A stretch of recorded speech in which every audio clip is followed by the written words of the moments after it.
Glenda.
Baby and Glenda never saw each other again. When the moon crashed into the earth, Fish Baby transformed into their celestial moth form and flew into space to live forever. And Glenda stayed on Earth to perish and die. But Glenda lives forever too, for as long as Fish Baby roams space.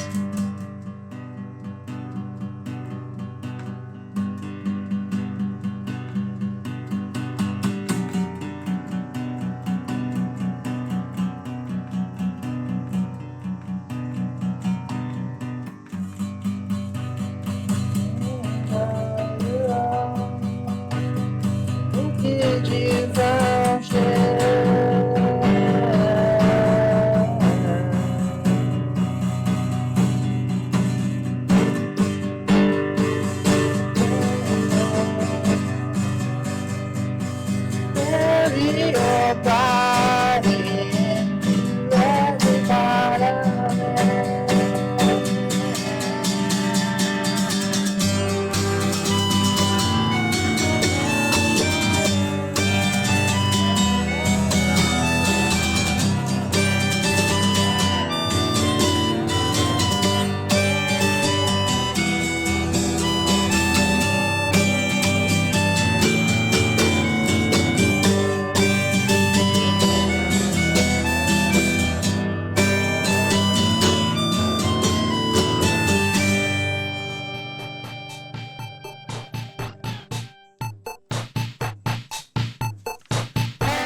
Instance that it goes and hard and makes it all for you.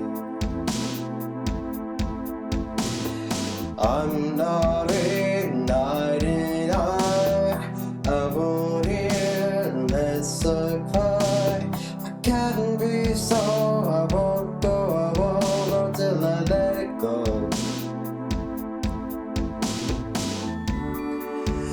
I'm not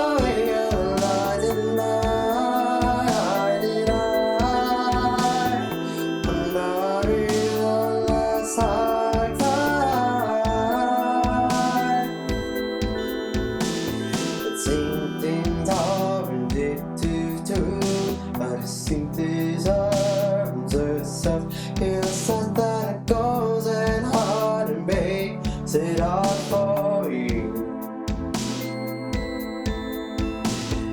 I'm not in 99. I won't hear unless I cry. I can't be so. I won't go till I let it go. I'm not in 99.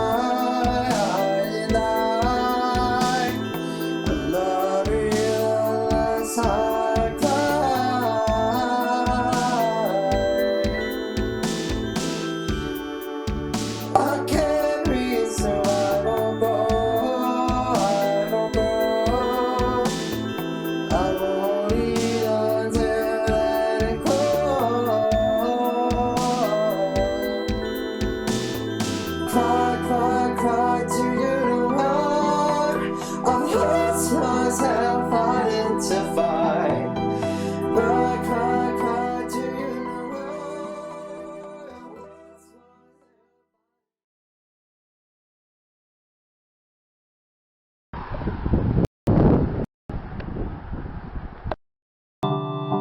Vermeera, guess what? What's that? A new print collection of the greatest newspaper comic of all time, Parsnip Train Gore Trench?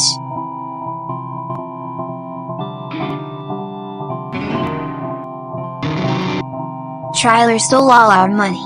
Well, no matter. Cause we are gonna live the high life as soon as we do this new thing I heard about. All the kids are doing it, Vermeera. They are calling it beefing. I learned about it from this really hot chick on the internet. All you do is cure some meat in a really specific way, and then apply this serum I bought off the darknet and bam, instant money forever. Come on, it'll be great. Free money, Vermeera. Free money.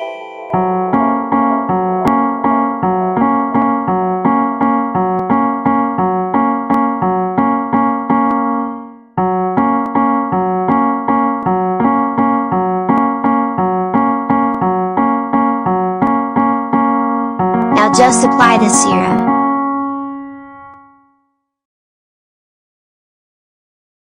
Vermeera, check your wallet immediately.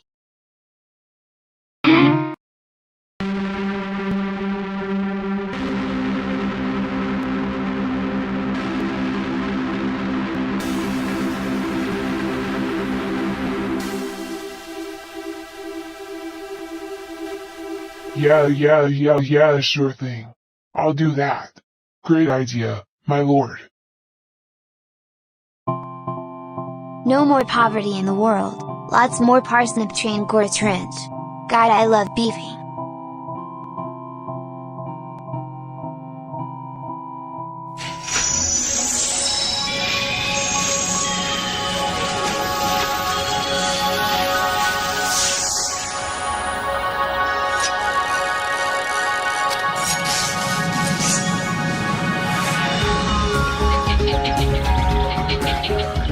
Dreams are made of beef. Who am I to disagree? Travel the world and accept beefs. Everybody Oh is God. looking for something. All of them wanna confuse me. Oh no. Oh no. Is your mic working? Hello? Hello? Hello, hi. Can you hear me? I'm probably really loud because I'm not Yeah. using my actual Hello. mic. Hi, welcome. Welcome to the beef. Oh my God, this is awesome. Are you kidding me? Hello. Are you kidding me right meow? This is great. Hello. Sorry, my audio is probably a little weird. That'll be fixed in just a second, but I'm here to introduce our beautiful, beautiful, fucking exquisite lineup. Here we are. My audio's fine now. Welcome to the fucking beef, y'all. Okay, so this is insane. This is an animal-themed beef, so you're gonna see lots of funky critters are running around, kitties. So make sure to check the program guide in the description, because then you can do a little scavenger hunt. And if you see, You gotta catch them all. if you get a screenshot of all the animals, then you'll be able to you can send them all to me, and then you will get a secret surprise. You'll get a secret surprise secret from me. surprise. McDonald's. Yeah, Free you'll get- lifetime supply of McDonald's. So much McDonald's for everyone to share. So much McDonald's, but only if you care. Only if you're not square. Only Okay. if you're scared. So here's the deal. This was the MICROBEAF. I was talking about this in pre-stream chat. This is barely the MICROBEAF. No, this is like the first beef is the MICROBEAF, honestly. Yeah, seriously. Like, it's fucking ballistic how much we have in store for you. Ballistic beef. We got the premiere of Harrison and Parker's Ye Olden Tales, which is like a 30-minute, like, amazing anthology film that is like holy cannoli, It's holy so guacamole. incredible. I can't wait to show that one specifically. We got Emily Zulo, who's premiering In the Interim, which is a very, very sweet cartoon, and I've watched it like 3 times, and I'm happy that you guys get to see it. Next, we have, oh my God, where do I even start? Magic Fisk, who did like the amazing music. I need to talk about Magic Fisk for a moment, because we did the music, or I was like last minute, like in the beef Discord, like, hey, does anyone want to submit music for the pre-stream? And Magic Fisk came in and sent like a shit ton of music files. So very, very big shout out to Leo Magic Fisk. You'll be seeing one of their cartoons coming up. Yeah. And that cartoon is... It's our third one. Oh yeah, that cartoon kicks a heaping heckload of ass. And yeah, it's gonna be a fan-flipping-tastic stream, and everyone, there's so many people that contributed to this, like the layout. Yeah, and how everything. many? Do we know a number? Jesus fucking I Christ! think it's like don't know. 54, 58, like close to 60. 54. Oh yeah, no, 50. They're like not we're even like we're in the high 50s. not even counting like 50 submissions, but also like people that like contributed to this campfire that we're sitting at, like Jack, who's fucking made this amazing set that we're in, this amazing jungle we're in. foresty diorama that we're in. It's so Also- adorable and cozy. Diarrhea. Beatrice helped with some of the art for that, like the Oh trees yeah, and the Beatrice weird yellow designed. plants. Beatrice Cook, shout Beatrice out. Cook designed some of the. Oh, there she is. Did you see that? Well, Oh, I saw that. But she That's really she popped funny. out as soon as She heard us. we started talking about her. But yeah, she designed some of the trees, and then she also drew a lot of the animals. At the end screen, you'll be able to see all the different people that contributed and stuff. Yeah, I think this event is gonna be crazy. I've been working on it nonstop for the last week. I've had like no break. And there goes an owl. Hey kids, did you see the owl? That was crazy. Rare owl moment. Owl moment. No, like, what'd you say? Who? Who? Who? Who? Who let the dogs out? I went to a concert last night, and I got my lentil pasta and my carrot smoothie, and I'm ready to fucking... I've got a giant box of white cheddar Cheez-Its. I ate a whole thing of pasta. And it's supposed to last me 11 hours, so... Oh my god. Wait, did you have anything else, Jack? No, I had oatmeal, and my roommate's Okay. gonna bring me food later. That's very kind of your roomie. I know. Whoa. I don't have that. I have a leftover enchilada. Not an enchilada, like a, which actually Sanjira gave me the recipe for. So Oh, that's nice. That's gonna be what I eat for Next beef should be in 8 food hours. themed. Yeah, the next beef can be no, actually that would be gross. Or Or it else could be food. fun. Or I don't know. I was actually thinking about like just theming every beef from That'd now be so on. fun. I really like the animal theme. It's, Yeah, I would love know. to theme the rest. And I hope everyone here also enjoys it. And I'm like, I see so many people eating tea, Snickers bars. You guys are fucking Yeah. ready for this shit. Oh my god. Thank you all so much for tuning into the beef, because oh my god, it's so crazy. The last one was so crazy, and this one's gonna be so crazy. I'm so excited to show off everything that we have. Like, Yeah. We should intro our first animation. truth. That is so true, bestie. So true, in fact. So I have our first cartoon of the day shall be Sir Anthony Deathfuck Collection by Pepsi Purgatory. Pepsi Purgatory was a person that got involved with the beef from the last beef, and their cartoons are out of this world. It's like the They've evolved best. so much. It's the best. Hi, Sonji. It's the best. It's like the best. It's the best. I forgot what I was gonna say. I've ever seen. A few content warnings for you. This one's important. This has a lot of flashing lights, like really intense flashing lights and loud music. So if those are things that are like that are bad for you, then please keep that in mind. And the artist statement is why? Why? With a question mark and a little apostrophe at the end. A nice flair there. All right, and without further ado, let's get to our first cartoon. This is the Sir Anthony Deathfuck Collection by Pepsi Purgatory.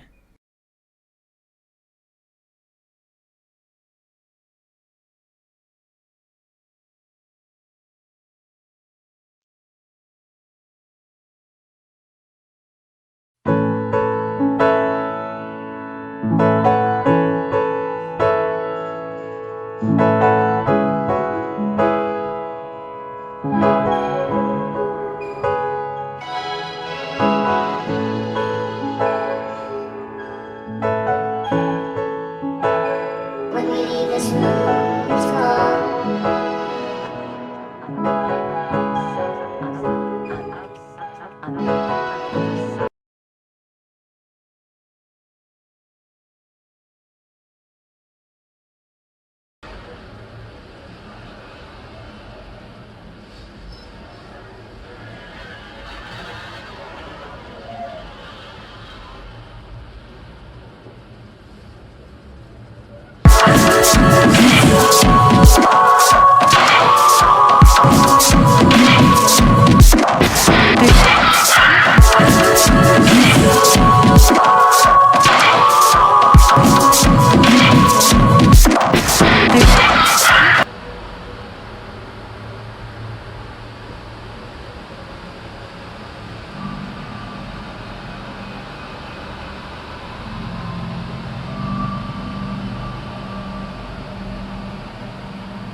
And welcome back.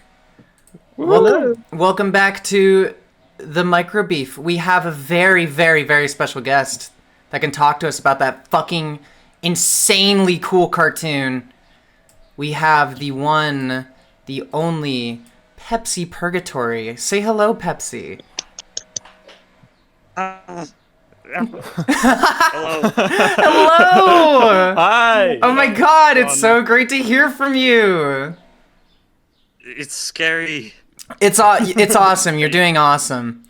So okay, we have like so many questions about, like, first and foremost, like I think, like something that Jack and I talk about when we like think about your art is like, you no one makes art like Pepsi. Like that's something that we were talking about in like Chicago, and that's something that still like sticks with me. That just like feels like such a true sentiment. Like I want to know what like your relationship is with like automatic drawing and just like your approach to drawing in general, because especially with your sketches and stuff, it's just so free and liberated. Like it's just so cool. I want to hear like your process and thoughts on that. So this is just how I am always, I think. This is, I think, how I started in, especially in like 2022, really. All of it. I don't know what else to say. That's It's cool. That's very cool. yeah. I think it's really awesome that like you're able to just like capture that like innateness to your drawing. Yeah. I think And- that's really Yeah. special. Something Shape was saying earlier while we started playing your film is that like your animations feel so alive, like a living organism, and it's Yeah, just, like I feel like I'm looking at like a little cell, like replicating or something. yeah, That's it's so so fascinating. I guess what I can say is that I just was brute forcing, just making random shapes and random textures until later I just got what I was happy with. That's cool. Have you ever like, do you have like a traditional like drawing like education or anything? Like does your drawing come from like learning how to draw and being like, you know what, fuck this, or does it just like, is that just what drawing has always been to you, like you said, I guess? Yeah, I have been drawing since just elementary school, just going everywhere on notebooks, on like schoolwork. That's really fucking cool. That is cool. Let's see.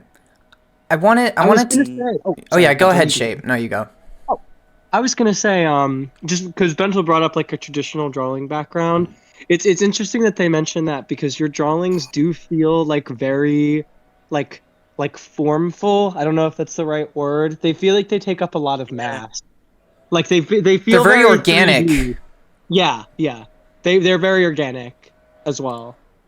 I also And want I to. think a lot of Oh, go ahead, I think Pepsi. a lot of I think a lot of just of this decade I was just trying my best to get better, and I have a lot of just practicing of perspective in like 2019, and in like in the middle of 2022 I was practicing hatching and stippling on, and what I did was I was just made like blobs, just rocks, and just put shading on it.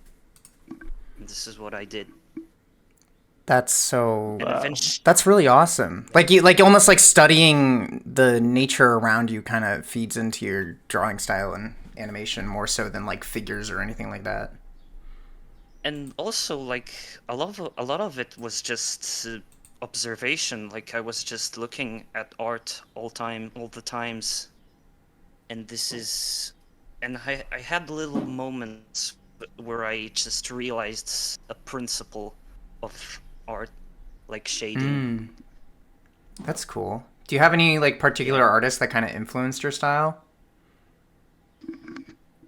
I have so many. Yeah, right. It's impossible. No, definitely. Like I like I am very very present on the art I found the channel. So basically all of it here is a massive inspiration, like Bekshinsky, or there's a lesser known one. Banu Pratap, this cartoonist. Oh, wow. That also does these very organic shapes, very very soft, but also like kind of having sharp turns. That's really cool. I'll have to look into that artist. It's a bit like lewd, I guess, sometimes. Okay, roger that. All right, well, Pepsi, I hate to cut you off, but we are out of time. Your cartoon genuinely blows me away so much. I love it so much. It's so good. The end of it makes me want to cry, actually. It made me cry, too. It made me cry, for real. 10 out of 10. Okay, 2 more questions really quick. How's the name? How'd you come up with the name? How did you come up with the name? It's completely... Oh, wait, which name? The Sir Anthony Deathfuck collection. Yeah. How'd you come up with that? That was just complete improvisation. Like, right on. Nice. I was just milling it over in my head, and it came up with this. That's how it's done. It's beautiful. Okay, gotta let you go. Thank you so much, Pepsi, for being on. Thank you, Pepsi. Bye. There's so much more to talk about. Yes, I know. I don't know. I'm so sorry. Well, maybe next Thank you beef so you'll have to much. do an interview. Yes. I'm curious. Yes, okay. yes. All right, toodaloo, Thank Pepsi. you so much, everyone. I love all of you. Aw. Bye-bye, Pepsi. I'm off to watch the whole thing. Yay! Whoa. Have fun. Whoa. Okay. All right, have fun. Bye. I gotta Bye-bye. introduce Anxiety by Jan Zena Murawski. That's our next cartoon, and it's gonna be it's really great. I'm so excited to show it to you guys. Loud sounds and religious themes. Those are the things I'd probably worry about with this one. The artist statement is, it's animation based on my experiences with religion. So this is Jan Zmierowski, Anxiety. Please enjoy. Goodbye.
What a oh my god, what a treat. I love that cartoon so much. It's so cool to see the progression of their style. I'm speaking in a tone of voice that indicates as if Jan isn't with me right now. Yes. Which they are. Hello. Hi. Thank you so much for coming back. I'm so excited to have you on again. I'm happy to. Yeah, so I know you submitted last time to the beef. You submitted the Liminal cartoon, and that was really great. And like I've just it's just so cool seeing how like your art style has like been progressing. Like how do you think you've approached cartoons differently between like Liminal and Anxiolygen? I think the main difference was that this time I was trying to make something quick and experimental and not spend 4 months working on it. I think I made this cartoon because I wanted to like experiment more with editing.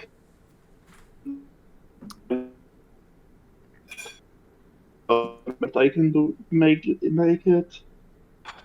Yeah. Yeah, it really comes through. Like it's so cool seeing all the different quick visuals and different like visual metaphors and Right. it's so like it pulls you around in this jarring and unnerving way. Mm-hmm. It I love totally when he does. ascends at the end. Yes. I was gonna say, like, one of our questions was about the visuals specifically. Like, I feel like you have such a good sense for like what is it?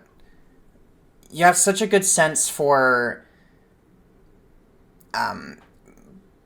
like meshing together these very dark colors with otherwise like very like sort of it's a mix, but it's a really good juxtaposition of like a darkness and like a lightness. Like your characters are very like kind of minimal and like plush and cartoony, but like your themes are always very dark and stuff. I was wondering like what your where your visuals kind of come from.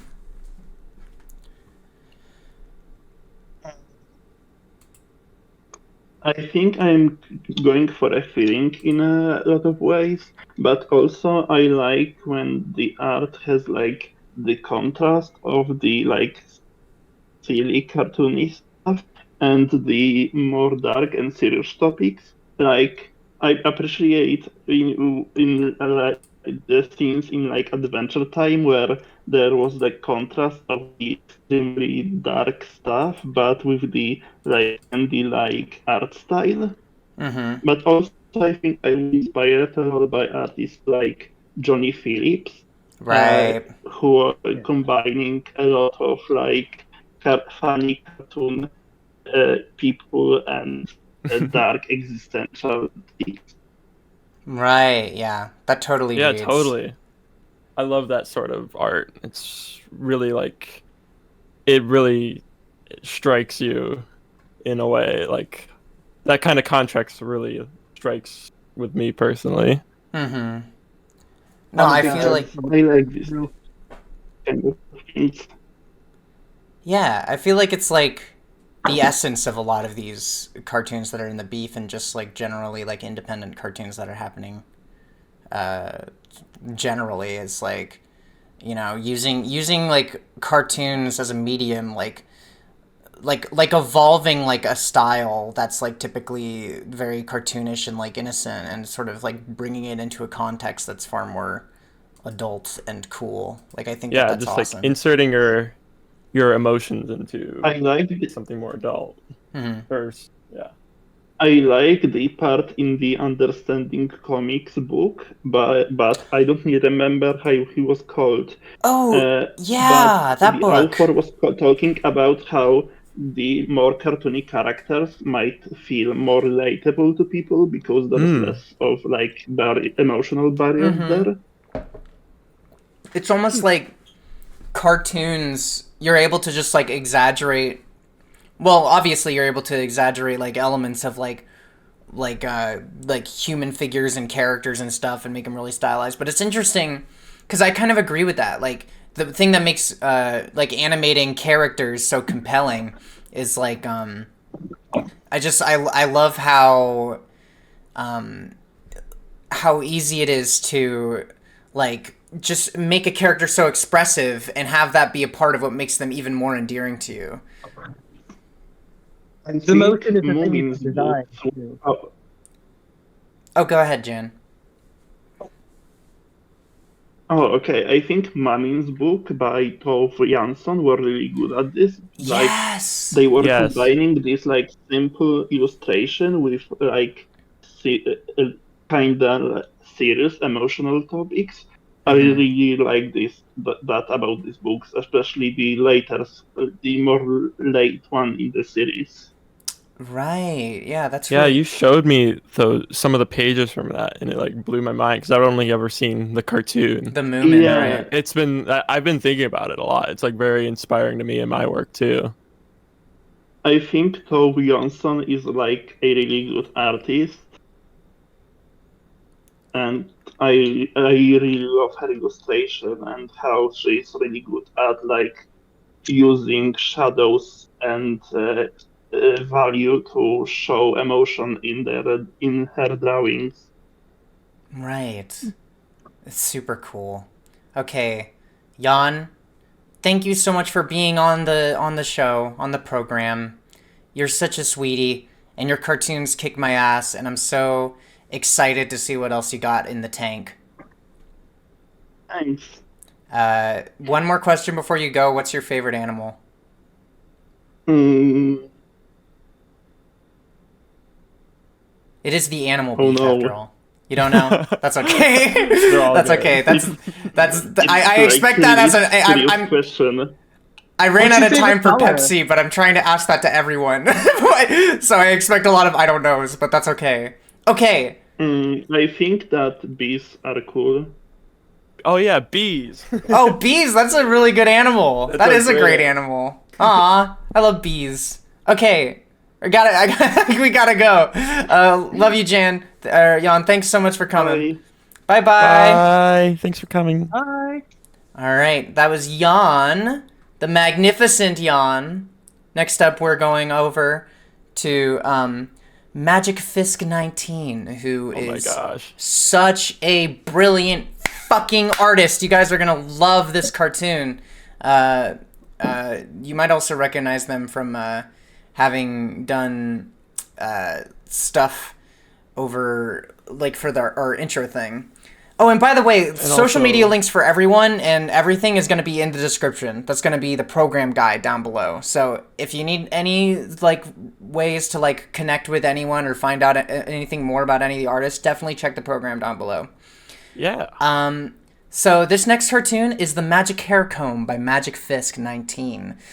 This animation, and this is the artist statement, this animation was largely an experiment in using Tux Paint for the backgrounds and writing music digitally for the first time. I worked with a lot of sound font stuff, N64 and SNES stuff, and enjoyed it lots. I think the soundtrack is my favorite bit. I'm recording an album soon, and a lot of those songs are going to be on there. Eye emoji. This channel I uploaded it on doesn't have much going on, so I recommend checking out Instagram for updates if you're interested. That is setup_wizard on Instagram. All right, let's get into it. The Magic Hair Comb by Magic Fist. Yahoo!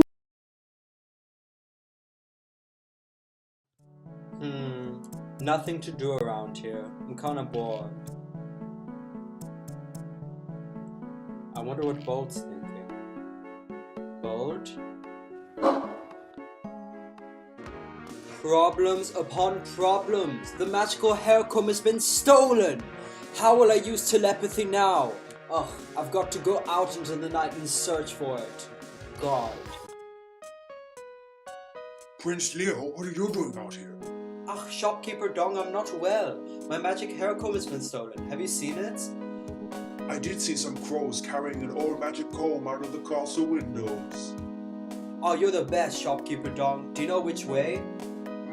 Try the Singing Monk's Temple. I just don't need to be here right now. Hello? Excuse me? Please stop singing? Oh, they're singing too loud. I can barely even hear myself. Ugh, you know what?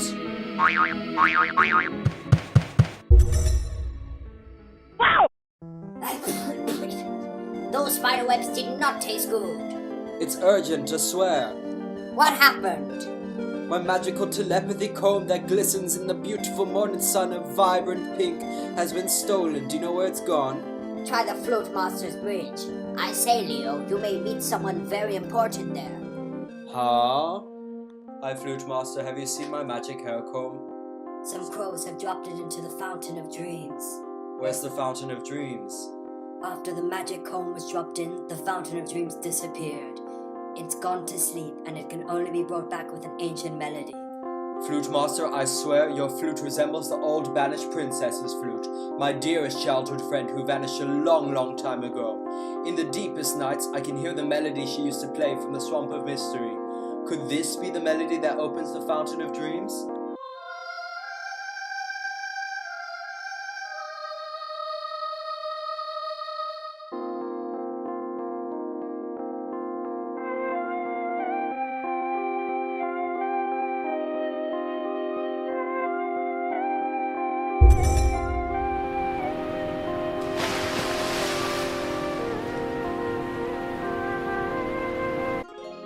Ah, sweet, here's the comb.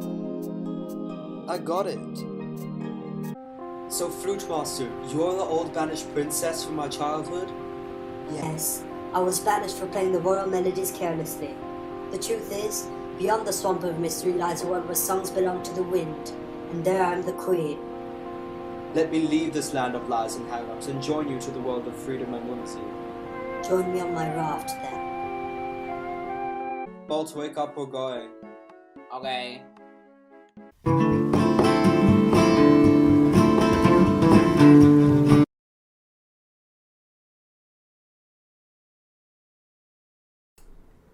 Hey, do you like it?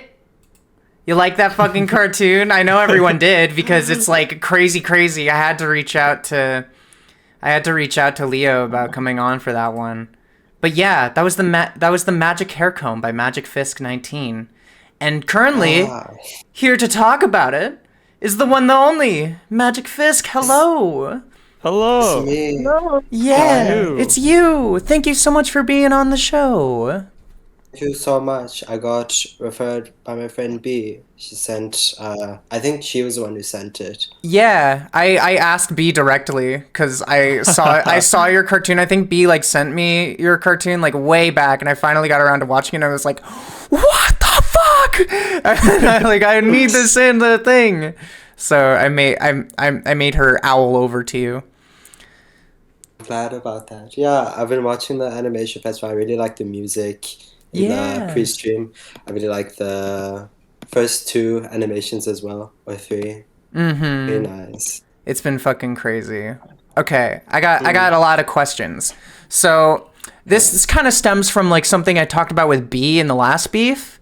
Was like and I think it totally shines through in the Magic Hair Comb is like the dialogue that you write is so like whimsical. It's so like pure and whimsical and amazing. Like it's got like such a like an elegant storybook quality to it. Like all the words just feel so carefully chosen. I think B told us a little bit about your relationship with language, and I was just wondering if you could share like your kind of writing process and stuff.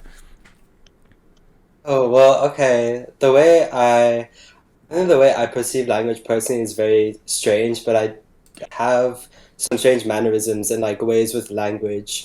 I think since age 10, I've been really inspired by foreign language, especially Creole languages.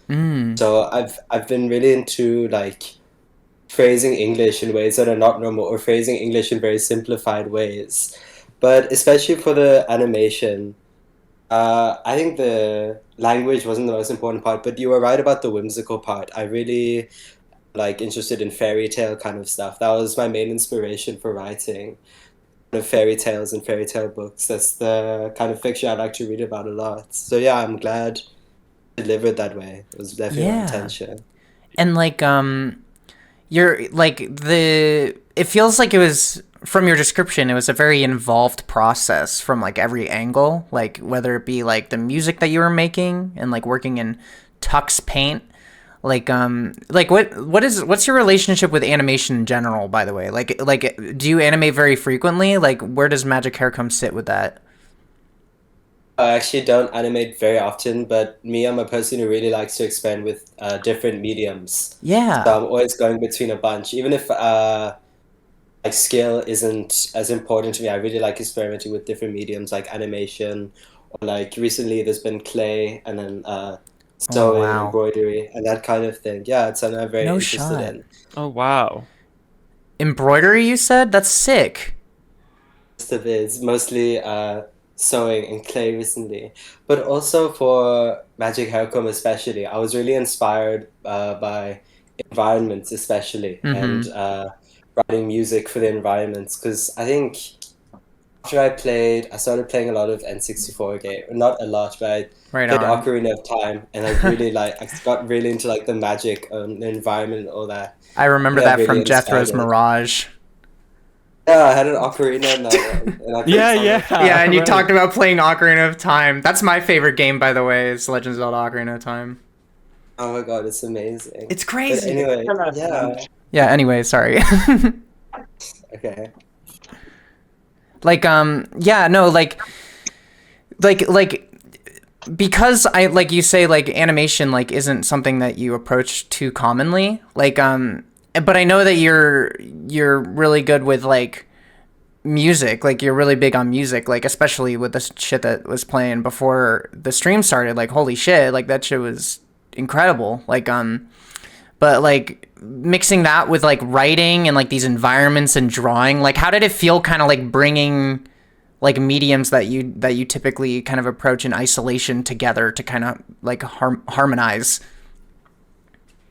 Yeah, I guess it is strange to think about because there was no struggle at all. It was a really rewarding process. I was really glad about it, and like the environments they created, I felt they matched very, very well. I think for a lot of the Tux Paint backgrounds, they might have been before I started to make the animation, like just miscellaneous. I think some of the backgrounds were also for Jethro's Mirage Oh or really? I think for the first movie as well, Jewel of Camelot. I think maybe not, but I remember around that period I also did a lot of background stuff for that movie. So yeah, Tux Paint backgrounds. Right It's on. just oh, hold on. That's the fucking coolest. Yeah. With Tux Paint in particular, how is it working with that medium? And like, do you often draw with like other programs too? Like, how does it kind of correlate and relate in that way? Um, Digital drawing is not so common for me, but what was important, why I liked Tux Paint so much was, of course, the nostalgia factor. I think, Mm-hmm. especially in South Africa, a lot of schools had Tux Paint on the computers, and in computer class, everyone Right. would use it. So I really enjoyed it from that aspect, and like really simplistic arts. It felt really, nostalgia is a big influence for me when I make art. Cool.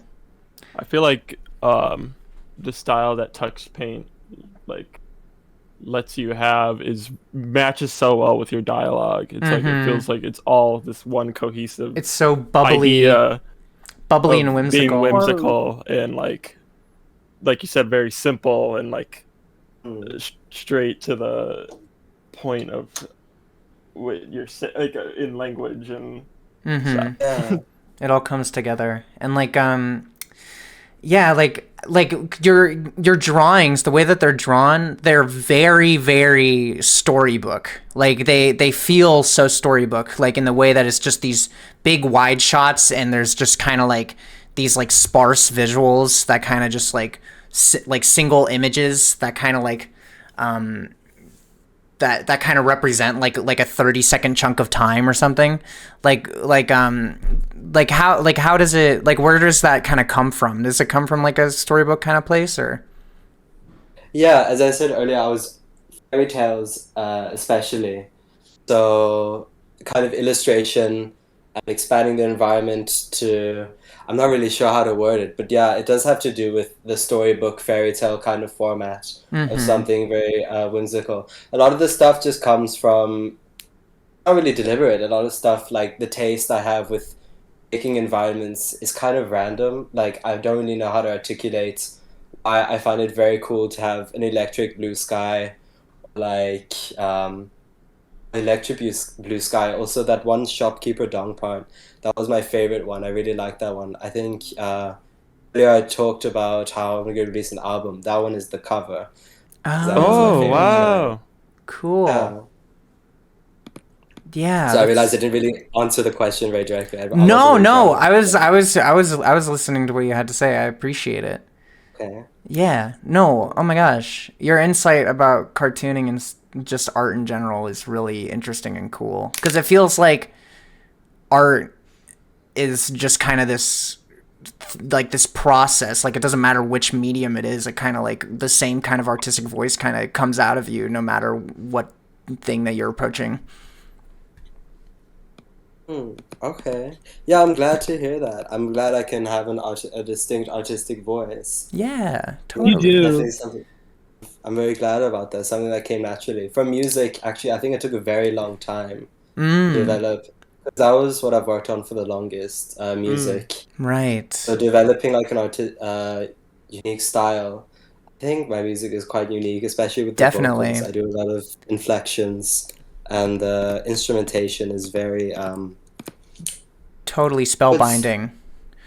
yeah. Oh, thank you. Yeah. Yeah, no, I hate to cut you off, Magic Fisk, but unfortunately we are out of time. One more question for the road. Do you have a favorite animal? I like cats. I like all my friends' cats. I have 2 Fucking dogs. true. So true. I love cats, but I only like dogs. I think some dogs are ugly, but I think very few cats are ugly. They're all very cute. And very- Good judgmental. That's You're very such an funny. aesthetician. Okay, thank you so much for coming on, Magic Fisk. You're awesome. Take Of care, course. okay? Thank you so much. Yeah, Bye. toodaloo. All right, that was Magic Fisk with the magic hair comb. Oh my god, it's awesome. And a magical interview. And a magical interview. How about that? Very At setup _ wizard _ on Instagram. Shape, can you go ahead and link that in the chat? That's Yes, I yeah. can. that's gonna be their Instagram. Next up, Have you? what's that? I was gonna say, have you been linking the people in the chat, Shape? I have not. I'm gonna do that all right now. Do it for all the ones that we've done so Yeah. far. All do right. that. Next up is gonna be a cartoon by Zaid. Those kinds of people. Oh yeah. This one's a hoot and a holler. A content warning. Really, a lot of drugs. There's a lot of drug. It's like all drugs. It's like all marijuana. So enjoy that. The description is 2 stoner college slackers gossip about a fellow student. And now we move onward. We push onward to Those Kinds of People by Zaid.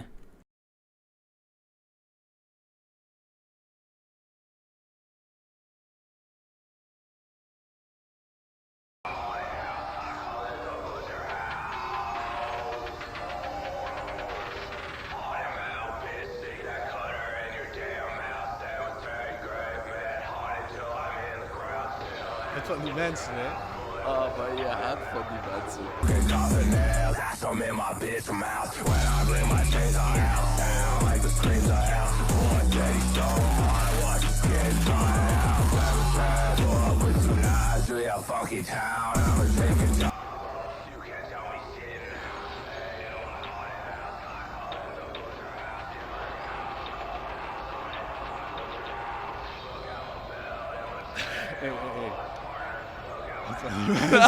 Ja, van die mensen, man. Die graag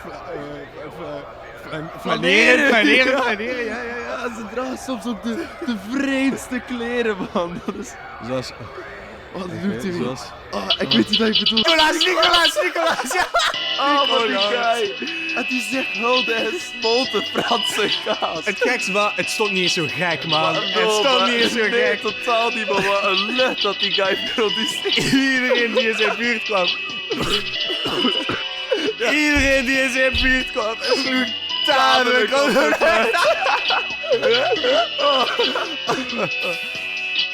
Oh, damn, man. That's him. Here you go, bro.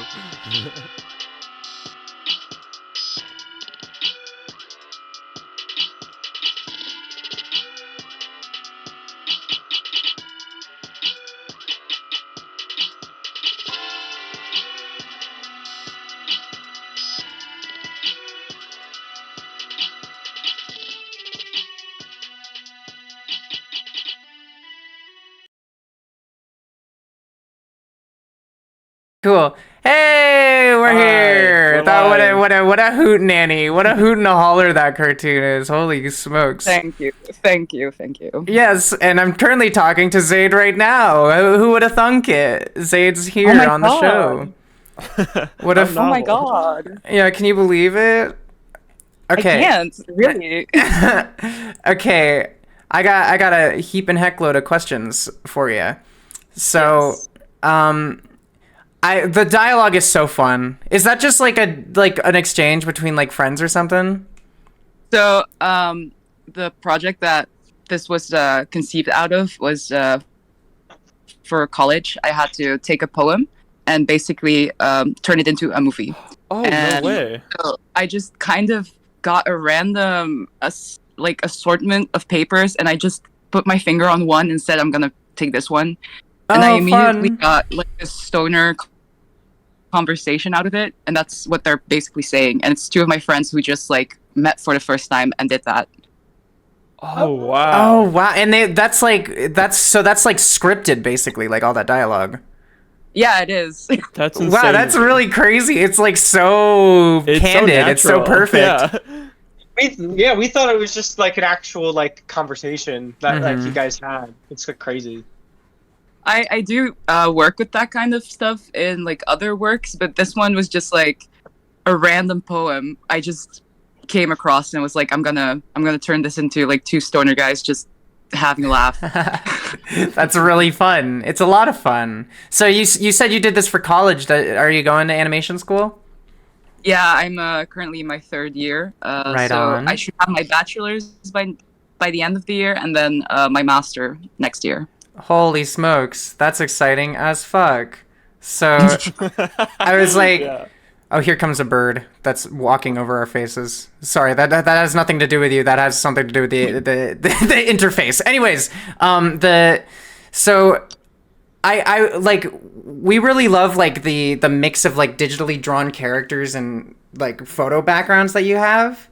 And like I was wondering like are those images like, do they come from like, did you like take pictures of like the place where you're at, or is that just like from Google Images or anything? The first picture is Citadel Park in Ghent, is where I study. So I just like took a picture of a random park here, and I was like, this works. This kind of works. So I just kept it. And the second location is a set that I built specifically for the movie. No way. Yeah. Oh, really? Yeah. Wow. Oh my god, I didn't even catch that. Like, built in what sense? Did you like just like rearrange a room or something, or? No, I built miniature rooms. Wait, no shot. For my movies. Yeah. Okay, wait, hold on. How did I like miss? I didn't even pick up on that. That's awesome. So wait, what? That's super cool. Oh yeah, no way. I thought that was like a texture you put over the image, but that's miniature. Ooh. Do you work with miniatures a lot? Yeah, for my next project I also like built an entire room. I have a fixation on bedrooms for some reason, so like most of my work is bedrooms. Yeah. But I've built like 3 entire bedrooms for a project, and I really like building rooms, so it's probably going to become a thing. That's awesome. What is it about bedrooms specifically that speak to you? That's really interesting. I really don't know actually, but like every time I feel the need to like make a personal room for someone, I just think of a bedroom immediately. Because it's so personal, like the way you dress it up and the way you display your personality, because it's your room. And I think that's something that like just stuck with me in how I portray someone without like immediately showing who they are. So with like the character that I portrayed in this movie, I was like, I need to build like some like rundown college dorm where like someone has drawn the walls, and like that was kind of what I was trying to go for with like one of the characters having that room. Yeah, no, it's like almost like its own way of storytelling. Like it's like you can really like create a character just by like articulating all the different objects and stuff that they have in their room and stuff. Yeah. Yeah, no, your cartooning style is super cool. I remember looking at your Instagram, I see a lot of like these characters around. Are these characters that you like have a relationship with already, or? Yeah, so like Gilles, which is one of the characters in this movie, he's also coming in my next project. Right on. So I have like a really personal bond with him and his boyfriend in the next film. Cool. I don't know. I made them at some point, and I was like, I need to work with these guys and tell a little story. Yeah, that's so exciting. I love building little worlds and stuff like that with characters. But anyways, I hate to cut you off, but we're out of time, unfortunately. Zaid, this was a really awesome interview. I really appreciate your insight and details about your cartoon. Thank you. Thank you. Oh, quick question before you leave. Is the Instagram you have Slushy Guts? Is that still the one that you want linked? Yeah. Yeah, cool. Okay. And then one more question. Do you have a favorite animal? I'm gonna be a little boring and say cats, but I also have grown to really like monkeys. Monkeys are sick. Monkeys are sick, and cats are like literally the most perfect little guys in the world. Like it's impossible to not love them. Specifically, like gibbons. I just think the way that they scream. Sorry, I got so excited when you said that. Yeah, no, gibbons are the shit. You ever see the video of the gibbon looking at the hedgehog? That shit's crazy. No. Okay, look it up instantly. I gotta cut you off though, but look it up as soon as you're done. Okay, thank you so much, Zaid, for being on the show. You're awesome. Take care. Bisous, bisous. Thank you, thank you. All right, toodaloo. Thank you, bye. Toodaloo. All right, that was Zaid. With those kinds of people, you can follow them on Instagram on Slushy Guts. That's a lot of fun to say. I still cannot believe that set. It was that's funny as fuck. That set. I'm like, no way. Sorry, ignore those noises. Nice, those noises are excitement gibbon. because next up is going to be Dorva. Dorva with a hamster named Quentin and This Network No Longer Exists, which is a premiere of a Dorva cartoon. I'm gonna read you the artist's statement now. The first little animated short I did after the beef. And this one's about a hamster named Quentin. First little animated short I did after the beef. This was entirely improvised and was just made for a little goof. Despite that, I ended up putting a lot of work into this and ended up loving it. I made this short film. Okay, that was that for hamster named Quentin. And then next up, this is the description for This Network No Longer Exists. I made this short film on the week leading up to the MICROBEAF submission. I wasn't initially intended for the beef. However, that was before I realized I could get it done in time. The idea came from an old storybook I made a while back about a strange teleshopping channel. And with a recent interest of mine being old analog media, I wanted to make something with that. Enjoy. We absolutely will. Content warning, abrasive sounds, so be careful of that. Also, Dorva made the lovely waiting screen. Yes! For us. He did. It's brilliant. Oh my god. And he also made the trailer for this thing. He's awesome. Yeah. Okay, we're jumping over. Hamster named Quentin. Next up is going to be This Network No Longer Exists. Enjoy! Bye!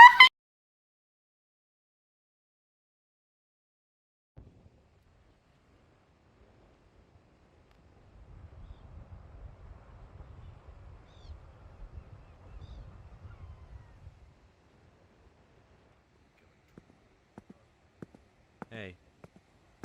Oh. Hi. Is everything alright? Yeah. I just lost my hamster today, you know. Wait, you mean Quentin? Oh, man. I'm sure you'll find him. I mean, where could he have went? Dude, he fell down the pit.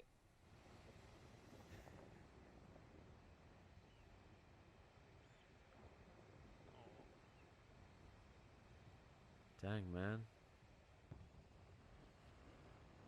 That sucks.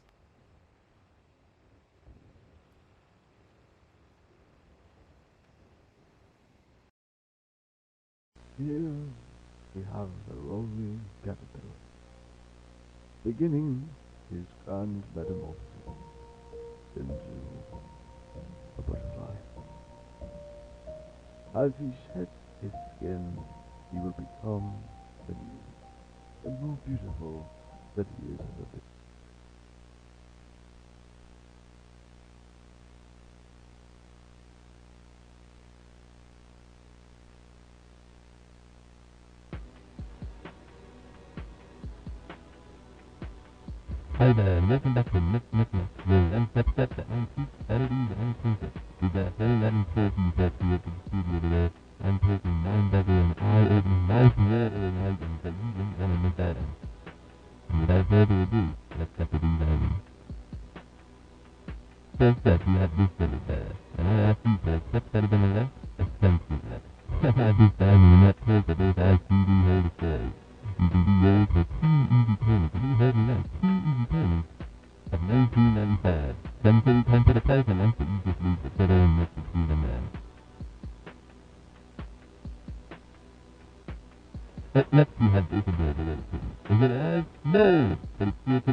Voila, did y'all enjoy that? Wow. That shit is so crazy. That shit is so crazy. I can't believe Dorva. I can't believe you. Dorva's awesome. You piece of shit. You're awesome. I can't believe it. Tens across Shout outs to the board. Dorva. Yeah, I love the little TV that pops down. Yeah, Like, that shit's I think that's cardboard or something. Okay. It's so awesome. I think we definitely gotta go. But that's Dorva Art at Dorva Art on YouTube. Go ahead and link it, Shape. And yeah, definitely keep up with him because he's doing some amazing shit. Next up is gonna be Welcoming Shine by SGT Charlene. She's a resident Land of Spiker. Whoa. So she's a Spikelandian. A very short, here's the artist description for you. A very short 3D animation made in Blender and other software where I'm emulated one of my personal aesthetics regarding the mood, effects, music, and overlay I used. I wanted to make it look like I'm watching a crusty, compressed video playing on an LED display of a small handheld in the 2000s, similar to how I see fairly simple 3D graphics made in that same era. The song of this short is Koila's Radio by Danya Shapes. You can check this all out. The artist bios are in the description, so you can read all this for your own sake. Or it's in the program, so make sure to check out the program. Yeah, go look at the program guide.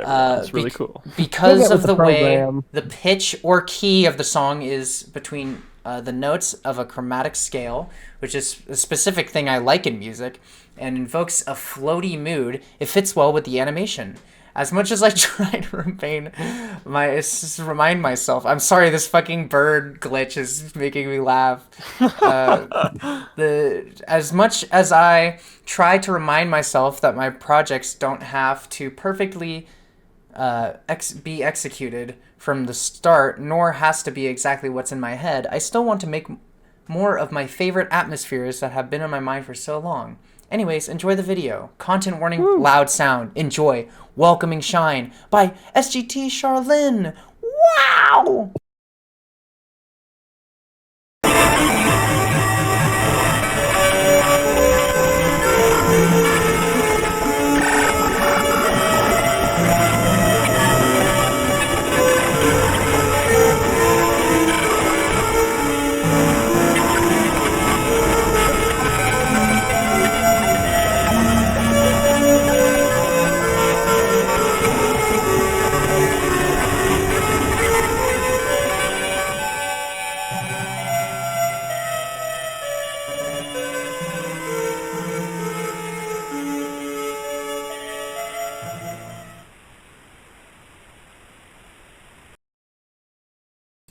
And there you go.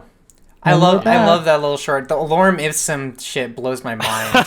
It's so fun. I wish that video was like 8 hours long. It's perfectly what you described as feeling like some 3D graphics in the early 2000s and 90s. It's so beautiful. Yes. So that was SGT Charlene. You can check him out on co-host SGT Charlene. She will be linking that below. Next up is going to be Natalie and the Fountain of Rainbows intro by Koopaboo. Koopaboo. Koopaboo is a friend of the beef, and this is a very friend of a video. This video is a friend of me. I'll go ahead and read the artist statement for y'all.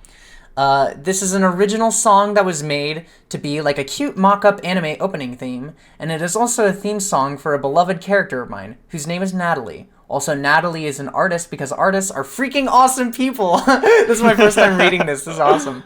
Showing your inner world in a way that makes you happy is super valid. And never be afraid to express and love yourself. Aww. Get a load of this. Get a load of this shit. And going back to the video, while this is not fully animated, there are lyrics in the video and rendered artwork of my characters set the vibe. The song is very happy and wholesome in tone, but there are some bright colors and rainbows in it for viewer advisory. I plan to keep developing Natalie's story with various art mediums. My ultimate goal is to have it be a video game someday. Holy shit, that'd be awesome. Very excited to grow and get towards that. And finally, want to give a big shout out to Koku Allen, Luca Zhang, Anna Spagnola, for working with me to make this song a reality. I've always wanted to have an original song for a character for years, and I just really love this one, and I hope you all enjoy. How lovely is that? It's so lovely. Oh my god, what a sweetie. You guys are in for a treat. Yeah, no, this is such a fun video. Enjoy. This is Natalie and the Fountain of Rainbows intro.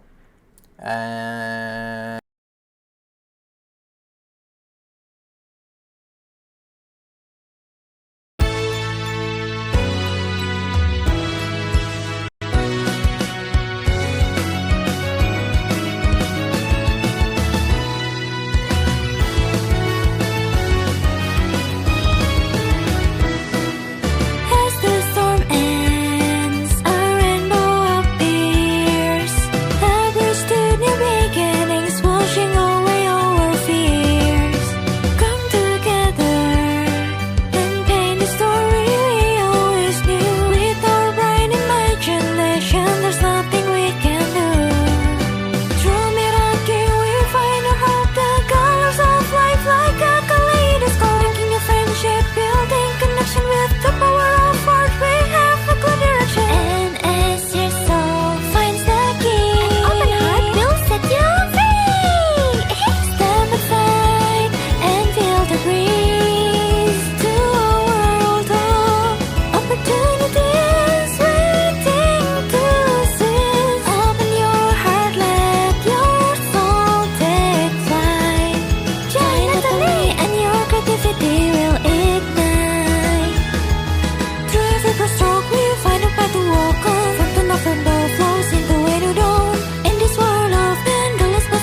Oh. Say it again. And we're back. We're back. Okay, that was so cute. I love that song's cartoon so cool. so much. And that was once again. I love that. Yes, that's once again Koopaboo. You can check out her on card, koopaboo.card.co. I recommend looking her up on Instagram too, because I follow her Instagram, and she posted like this art exhibition that she did, or like this art wall that she did, that has really, really pretty art on it. Like really pretty, like painted and like physical art that's like crazy detailed. So definitely check that out. Okay. Next up, we have, if the screen wasn't black, next up we have I Should Have Never Hit Format by Sekwar. The content warning for this is none. This one is mesmerizing. Anyone who's into like slow, dreamy, atmospheric type of videos, this is just gonna be like, this is gonna suck you in, because it sucked me in for sure. The artist statement is as follows. I had this camcorder for a decade, and I filmed a lot of stuff on it. Unfortunately, it's never going to see the light of day due to my perfectionistic tendencies at times. I last wiped the camcorder's memory in 2018, and whatever footage I take with it now feels like a ghost of aspirations. There was a time when I was so passionate about growing up to be a filmmaker or a YouTuber. Even though that passion has changed, sometimes in order to be forward-thinking, you gotta look back. I made this film as a way to clear out those cobwebs and contemplate the future. Oh. Wow. That's a lovely motivation and really inspiration. I resonate with that very, very hard. I when I was like a teenager, I had very similar emotions. Yeah, but totally. Yeah, we're gonna jump right into it. I Should Have Never Hit Format by Sekwar. Strap in, toodaloo, love you, mwah.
We return. Mwahaha. Wow. I'm so relaxed. Yeah, that was. I should have never hit format by Sequoia. Sequoia did say some stuff in chat, though, didn't they? Yeah. Secor said that a lot of these clips were a part of an unfinished project they did in 2022. Wait, we gotta go. I'm sorry, we're like 3 minutes late here. Are we? We're behind. Okay, hold on. Next part of a project called Avoiding Objects in a Given Space. Yeah. Yeah, okay, go to sequar on tumblr.com. Thank you, Shape. Love you, Sequar. That was awesome. Next up is going to be Magical Mishap by APS Columbia College Chicago, who a friend of the show, Brontastic, as I believe, worked on this project, so that's very cool. Content warning is none. The artist statement is Columbia College Chicago presents Magical Mishap, an animated production studio film. After accidentally shrinking in size, Juniper must create a counter potion while only being a few inches tall. Please enjoy Magical Mishap. Ooh.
And we're live. How did you guys enjoy Magical Mishap? Ain't that was a hoot and a holler. I fucking love that cartoon.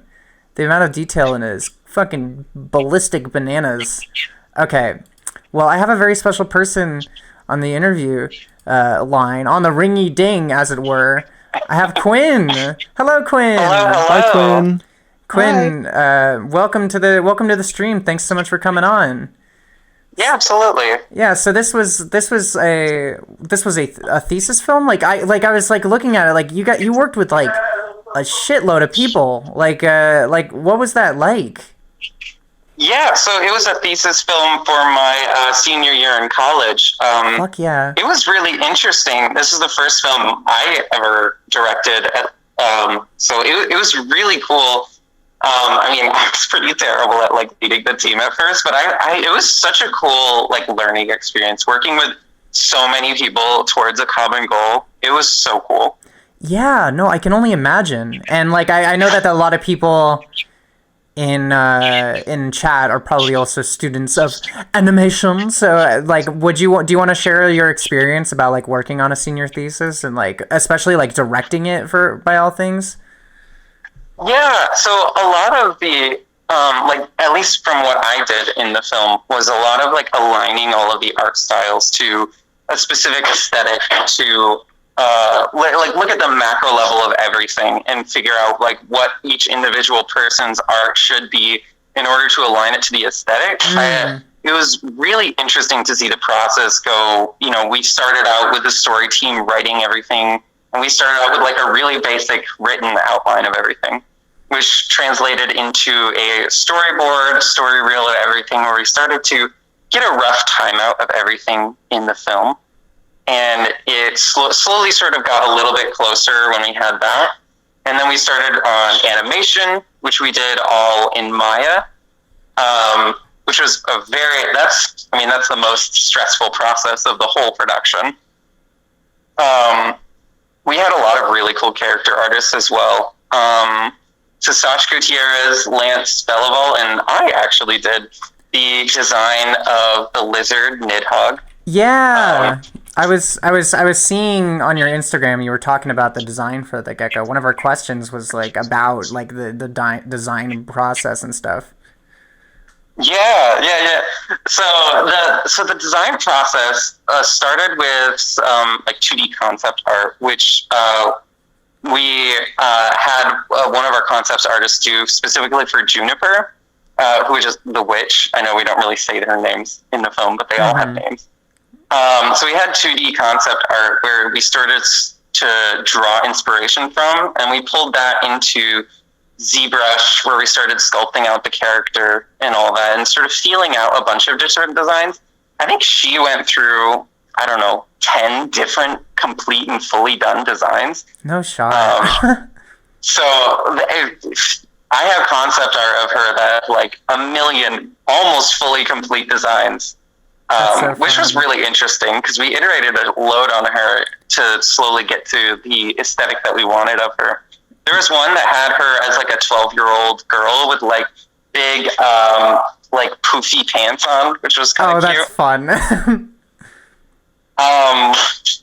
So for the lizard, I threw it into ZBrush and started sculpting away. I think I made him in like 5 weeks, as me just sort of like throwing a little detail here, a little detail there on the design, which wasn't that long at all.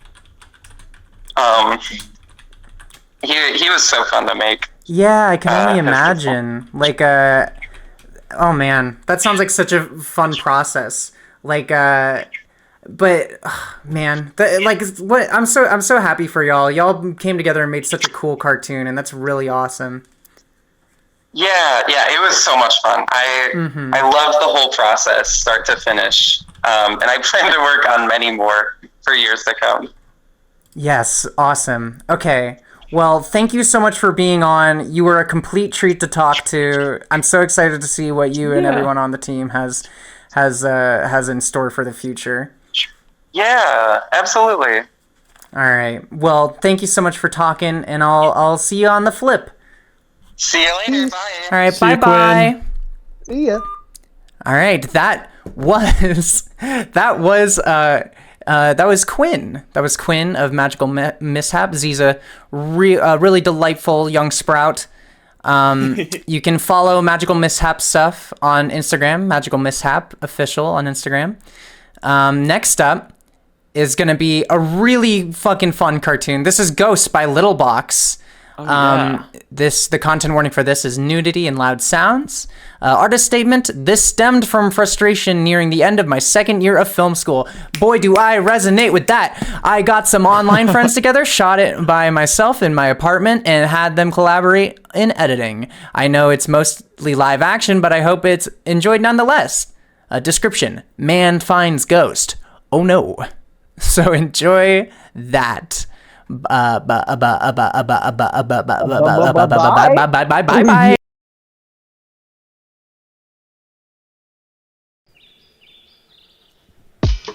A couple of weeks ago, I woke from my humble slumber to find a surprise. There was a ghost sitting in my living room. I wondered how he got in, but I forgot I left the window open the night prior. I didn't know what to do, so I let the internet do my thinking for me.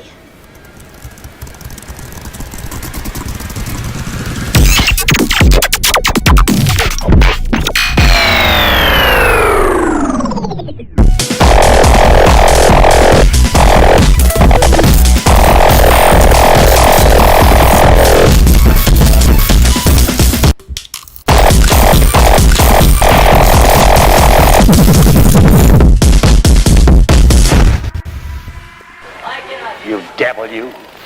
In the name of Jesus Christ, I come against you. Satan, you are defeated and you know it.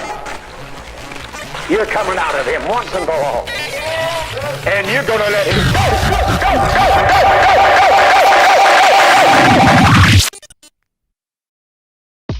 go. Alas, all my attempts to get rid of the ghost had failed. There was only one thing left to do.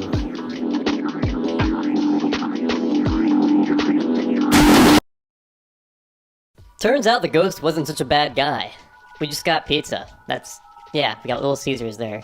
Yeah, sorry, I'm kind of cheap, but the ghost was sad, so I figured I'd ask him what was wrong, and he told me his life story. He said he used to be a vacuum cleaner salesman, and a darn good one too, averaging 2 sales a month. That was, until a bumblebee entered his mouth and stung his esophagus, which swelled up and caused him to suffocate to death.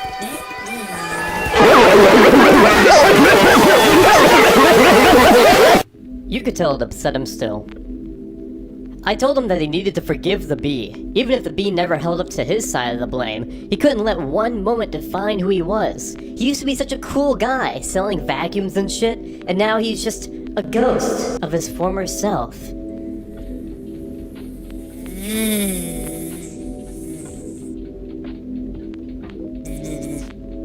Shaking hands. It's beautiful. It's so beautiful. It's so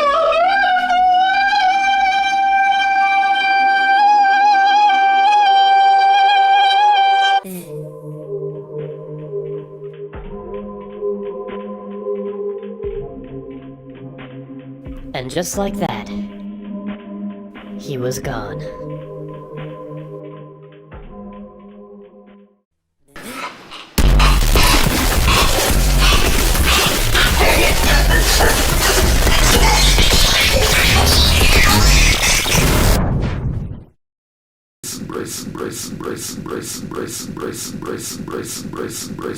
All right, enough.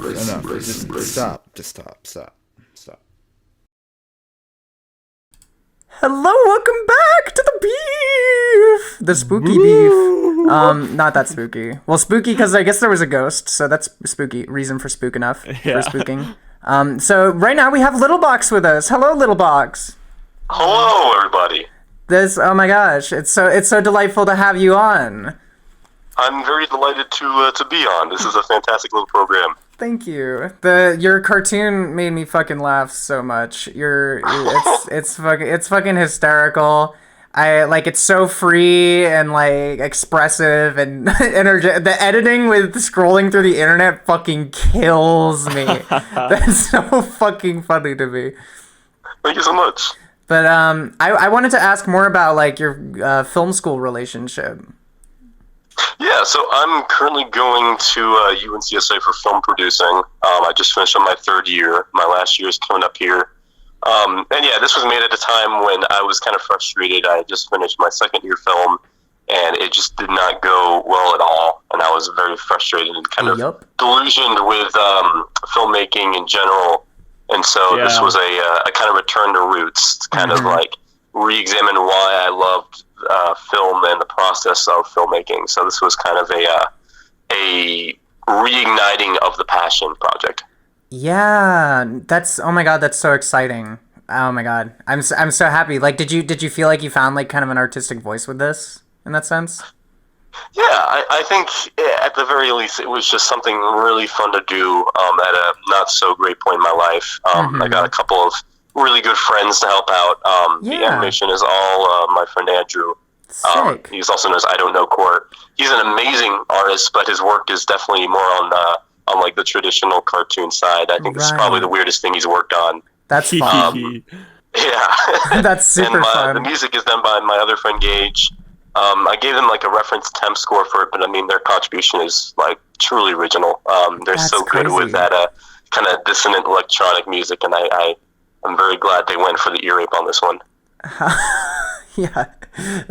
I wanted to ask what the process was for like multiple like people editing. Like you said like you worked with other people to edit. Did you just like share files over the internet and stuff? Yeah, pretty much. So I wrote the script, and it was, I mean, really simple, like 2 pages, not much of anything, very basic. And then I pre-planned the shots with Andrew for animating over. I did like a photo board and kind of figured out good angles for the ghost shots to be in. Cool. And then I filmed it, and then I would send like frames of those shots to Andrew for animating over. And most of the editing was me. A lot of what is in the film kind of came out in editing. I'm in producing, but I also love editing. It just kind of gives my brain a chance to explore. And without limits on this one, I definitely went for associations that I wouldn't have thought of otherwise. But something about pretty entertaining. That's super fun and super exciting.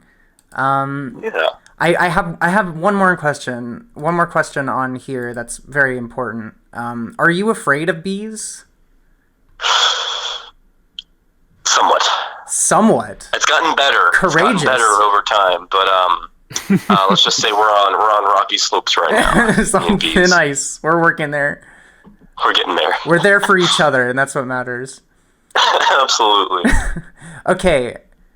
Thank you so much, Little Box, for joining us. This was a lot of fun to talk to you about this stuff. And your cartoon is a lot of fun to watch. So Thank you, Benzel. It works I'm very out excited that way. for the rest of the beef. Yeah. One more question. Do you have a favorite animal? Probably the turtle. That fucks. That's based. That's true. That's a very good Thank one. you. Okay. Thank you so much for being on the show. Okay. Take care. Take care, Connor. Take care, Benzel. Bye-bye. Toodaloo. And they're linked in the. All right. Well, that was Connor Nyberg, Little Box. More information about that and I Don't Know Corp and Good L, who are both also involved with that project, is going to be in the program guide in the description. Make sure to check that out. You can go to YouTube at littlebox2070 to see more of their films and stuff. Next up, we got a film by Cyril W. Chen.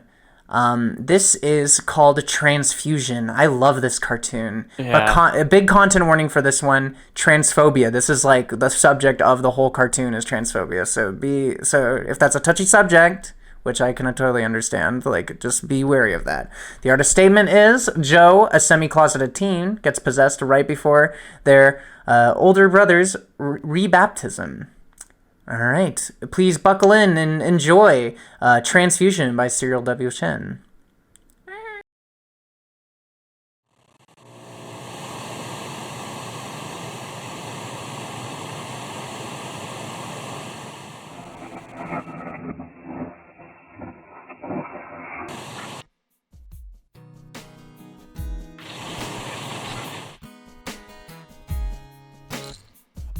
what a lovely holy morning to be commencing the re-baptism of my most prized male youth leader, Mark Spurd. Oh, what a blessed day for our church. Ugh, I can't stand this guy. Yes, it is a sacred day indeed, just as sacred as there are only 2 genders. Repeat with me, my blessed men and women of Christ our Savior. There are only 2 sacred genders. And all the transvestites will go to hell!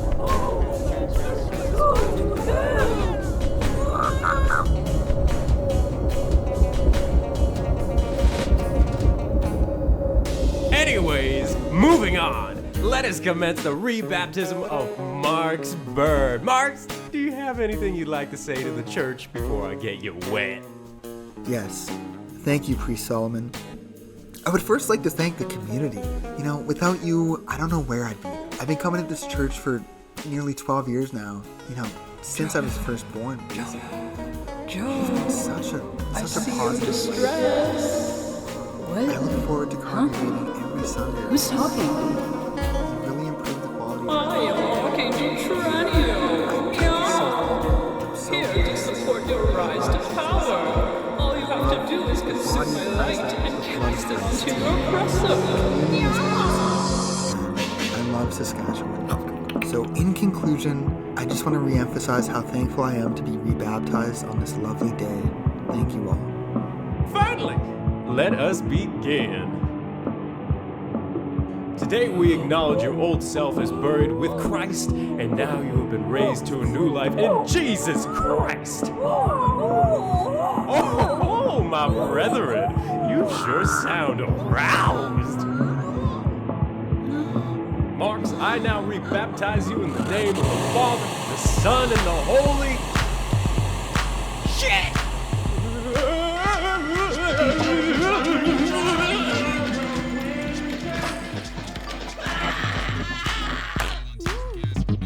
What's happening?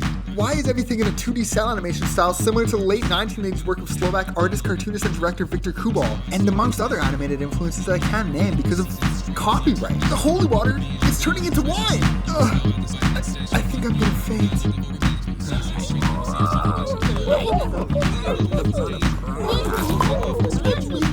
Hey, watch out! I'm still here, you know! This ain't holy! Ouch! That smells like Parmesan cheese!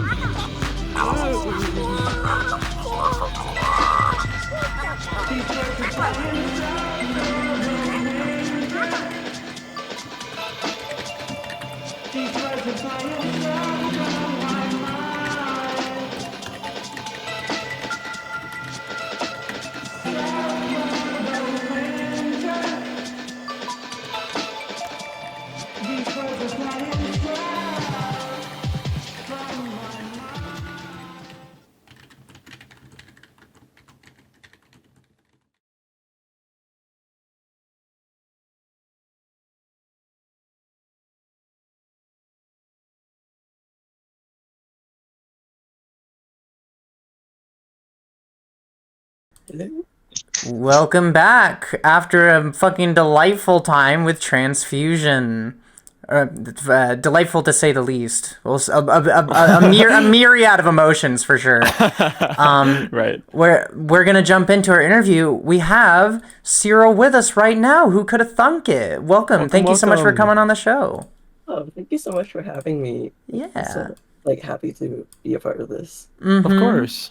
Happy to have you here. I was I think man, I was so enamored by the emotional gravitas of your cartoon, and it's like embellished by like the stylistic changes and like all the different elements it's like constantly throwing at you, and like the mix of humor and everything, but it still feels like the emotional center is so cathartic and true and real. Yeah. Like do you have like a relationship with like cathartic art specifically? Honestly, I feel like most of my art is in some way cathartic. Mhm. So, yeah, I really just spent this whole year making this film that felt like half like a shit post and half like crying every night over it. Right. Like just like relating my experiences with it and stuff like that. But That's literally the way to do it. Honestly, like I always say I think like YouTube poop shit post stuff is like the future for artistic and validity. Yes, exactly. But yeah, Yeah. no, like like you mix in so many styles too, and like I noticed the juxtaposition between the black and white beginning and like the style like towards the end, like just becoming so colorful and crazy. And there's a bit where it's like 3D too. Yeah. Oh my god, dude. Like computer, like yeah. was that all you, or did you work with like other people? Most of it was me. The set that's in the 3D part was part of a like mentorship thing that I did. So it's like, Oh wow. I had a sculpture artist like teach me how to like, and he also helped me make the set Franz Lots. Like it was like partially wooden, and then there's like 2 little metal sculptures that he helped me make for that, which was like really fun. Did he just help out with the the physical like making of stuff, or did he know like the kind of stuff that you like wanted to make like thematically like within the story? It was like I had an idea of what I wanted that crocodile set to look like, and I just brought it to him and was like, "Can you help me make this?" Got it. And then we ended up like getting into like a mentorship program, so he got some funding for it, and I got some funding as well. That's And he has, super like, cool. Yeah, he was like a local artist. He has like his own studio and stuff. So I just like came by every month and like worked on like some sculpture, which was really fun. No way. That's genuinely awesome. Yeah, it was really fun. It was awesome. Like I really implore like if you can find some local stuff like that to like help further your craft, like I really recommend stuff like that. This was like Carfac at in Saskatchewan. Oh wow. Wow. Yeah, it was nice because like I was like spending every day in front of my computer, just like making all those scenes. So it was nice to like do something that was like hands on. Yeah. No, I can only imagine. Yeah, it was really fun. Yeah, this like this cartoon, it does have like an ambition to it, like with all the different things happening and everything, like all the different mediums and all the different themes and characters and everything. Like you're very good at like capturing like a very human story and very human writing, like through animation and stuff. Like I was wondering like what your relationship is with like storytelling and like animation. Yeah, thank you so much. I really appreciate that. Like, my ambition is to like make some kind of TV show has a cohesive narrative, but like the style just changes and is experimental. Yes. Yeah. Ooh, yeah. Like, That's the best stuff. yeah, I really want to make something like that. I'll be waiting for the day. Yeah. Like as a kid, like I wanted to be like some kind of author, like who can also draw. So basically a comic artist or something like that. So yeah, like I'm really drawn to storytelling. Cool. You said you were like a comic artist also? Yeah, I do like a bit of comics, but like it's kind of like my immersion practice. Like I'm not paid for it. Right. Yeah. Maybe one day. Well, Cyril, yeah, it's yeah. Sorry. Go ahead, Jack. Go ahead. I was Jack. just gonna ask like what some of your like biggest influences are, if we have time. We do. Okay, I'll try. Like as a kid, I watched my neighbor Totoro. Oh. Yeah. So like, obviously Ghibli stuff. I try to like pay attention to what's happening with the National Film Board. Yeah. It super pulls through in like this cartoon, especially like NFB stuff. like just the myriad of different ambitions and styles, and the inventiveness is very reminiscent of that to me. Yeah, I had like a whole like research document for this film. I can share it with you guys if you're interested. Oh, hell yeah. That sounds awesome. We can link it in Yeah. chat if you'll allow us. Yeah. It's like over the summer last year and maybe like 2 years ago, like I stumbled across Viktor Kubal, who's like a Slovakian experimental cartoonist and director. Yeah, I know him. That's right. Yeah, his stuff is like really interesting and like has a wing in like political stuff. Right on. Super Yeah, cool. like, yeah, I'm liking a bit, but like I researched a bit of like also like black and white illustrators Right to like on. kind of help influence my black and white style, and also like Oh wow. I'm making stuff like that. But I'm super excited to dig into that document. That sounds like it's going to be a treasure trove. But anyways, we are out of time. Thank you so much for being on, Cyril, and sharing your cartoon. It's fucking crazy. It's fucking so fun and cool. Thank you so much. Yeah, I'm looking forward to finishing it. Thank you for making the film. No, it's awesome. Thank you. One more question for the road. Do you have a favorite animal? Oh, for a long time it was like llamas. Ooh, that's subversive. I like that. That's good. Okay. Well, take care, Cyril. Have a great day. Take care. Bye-bye. Bye. All right, that was Cyril W. Shen for the with Transfusion. Go to cyril.art to check out more of their art. I think it's crazy cool. Anyways, we're gonna move on to now a huge giant beefy freaking thing. We got The Lows of Dog Fucking and I Am Fucking Crazy and The Adventures of Monte Carlo by Spitz. Yeah. This is the Spitz Bonanza. Oh my god. I met Spitz through the original Beef, and since then they've made incredible shit, like explosively good shit. And and he's gonna talk about it with us after we show the cartoons. We're gonna talk about first the artist statement for The Lows of Dog Fucking. I made this film for an impromptu 96-hour film fest I held at my school. I was thinking a lot about how my mental disorders are just like the way that I am, affected my life and relationship with others, and was compelled to make something about it.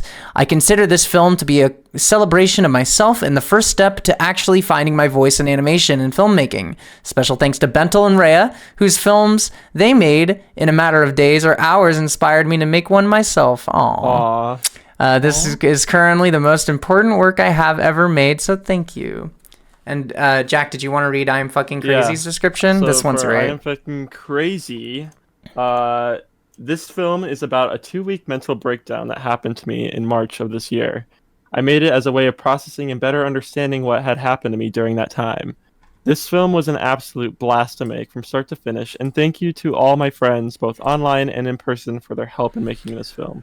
Special thanks to Ida Deers, shout out Ida, for letting me use their song in the credits. Trigger warning, awesome.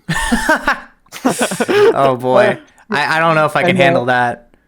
Shape, go read Adventures of Monte Carlo. So the artist statement for the Adventures of Monte Carlo reads as, after making The Lows of Dog Fucking, I was beginning to think about dropping out of art school, as that was the most fulfilling art piece that I had ever made. The Adventures of Monte Carlo is the only film out of the 3 that I have submitted to the MICROBEAF that was for a class. It was my attempt at taking this new artistic process that I had found in myself and applying it to schoolwork. Luckily, I think it worked out, and I'm happy with how this came out. Hope you enjoy. We See you guys will. in 20 minutes, 15 minutes. Yep. See you around. Enjoy the Spitz special. Wow.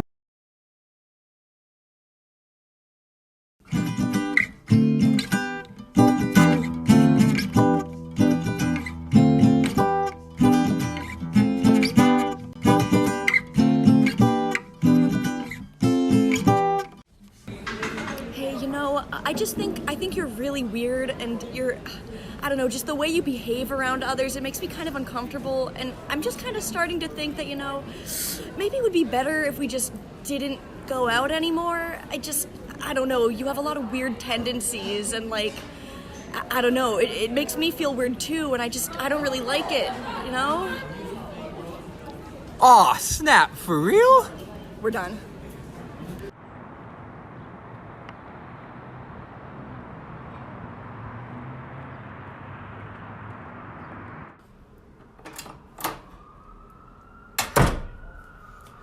God damn it! What the fuck is wrong with me?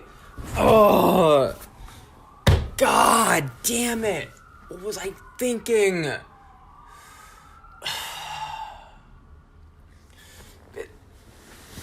I need to be somewhere else. I don't like it here. I don't like where I am. I don't like who's around me. I don't like how they're treating me. I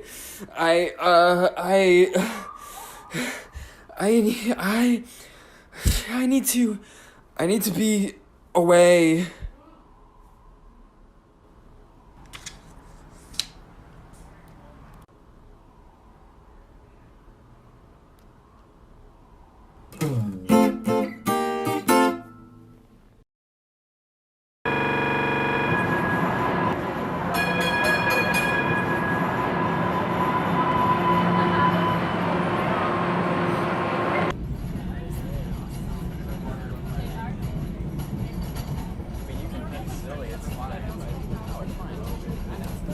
Hey man, what you reading?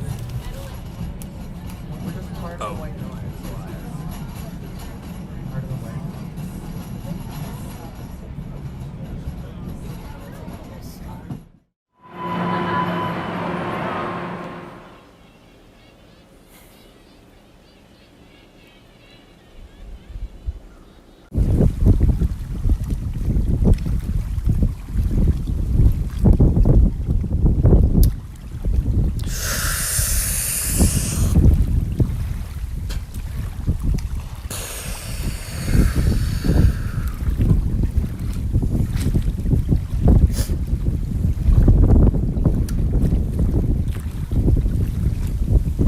Not even fucking drugs work on me! What am I doing wrong?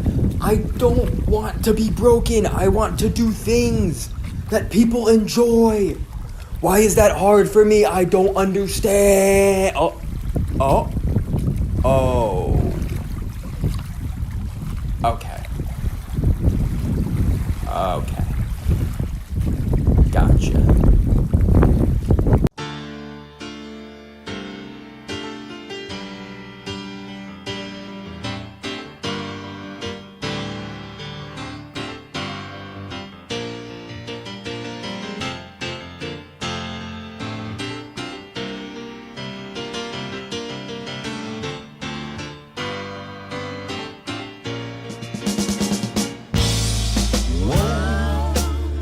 Are we moving too slow?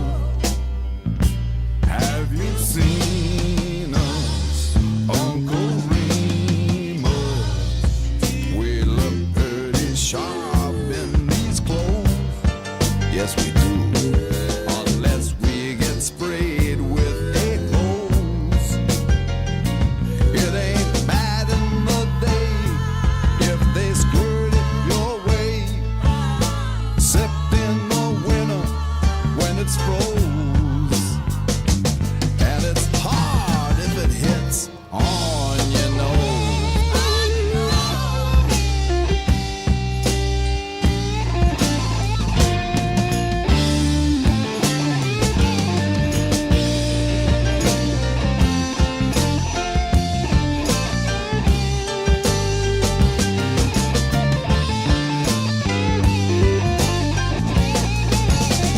Just keep your nose to the grindstone, they say. Will that redeem us, Uncle Remus? I can't wait till my fro is full grown. I'll just throw away my do-rag at home. I'll take a drive to Beverly Hills just before dawn.